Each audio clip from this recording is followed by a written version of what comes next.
നമുക്ക് രണ്ടാമത്തെ വീഡിയോയാണ്. രണ്ടാമത്തെ ഷെയ്ഡ് വരുന്നത് ഒരു ലൈറ്റ് ഗ്രീൻ കൂടിയിട്ടുള്ള ഷെയ്ഡാണ്. ഗ്രീൻ എന്ന് പറഞ്ഞാൽ ഭയങ്കര ഗ്രീൻ അല്ല കേട്ടോ, കുറച്ച് ബ്ലൂവും കൂടെ ബ്ലെൻഡ് ആയിട്ടൊരു കളർ. അതിൻ്റെ കൂടെ ഈ കളർ കോമ്പിനേഷൻ ഭയങ്കര രസമാണ് കാണാൻ.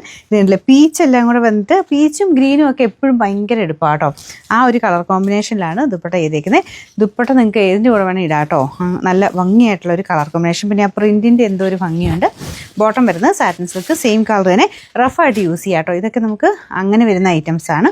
വാഷ് ചെയ്താലും അങ്ങനെ പ്രത്യേകിച്ച് പ്രശ്നങ്ങളൊന്നുമില്ല. Number AB 122, rate 780. അടുത്ത കളർ വരുന്നത് നല്ല റയറായിട്ട് കിട്ടാറുള്ളൊരു ഷെയ്ഡാണ് കേട്ടോ. അപ്പോൾ ഇതിൻ്റെ കളർ ശരിക്കും പറഞ്ഞു കഴിഞ്ഞാൽ ഒരു ചെറുതായിട്ടൊരു ബ്രൗണും ഗ്രേയും കൂടെ മിക്സ് ചെയ്തിട്ട് വരുന്നൊരു ഷെയ്ഡാണ്. കറക്റ്റ് കളർ പറയാൻ എനിക്കറിയാൻ പാടില്ല, പക്ഷെ നല്ല രസമുണ്ട് കേട്ടോ കാണാൻ. അപ്പോൾ ഇതിൻ്റെ അകത്ത് പീച്ചിൻ്റെയും ഗ്രീൻ്റെയുടെ കോമ്പിനേഷനാണ് കൊടുത്തേക്കുന്നത്.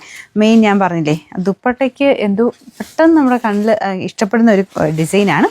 ഡിസൈൻ്റെയും കളർ കോമ്പിനേഷൻ്റെ ഒരു ഗുണമുണ്ട് കേട്ടോ. ഫ്രണ്ട് പോർഷനിൽ സെയിം തന്നെ അവർ എംബ്രോയ്ഡറി വർക്കും ചെയ്തിട്ടുണ്ട്. Bottom satin silk, number AB 124, rate 880.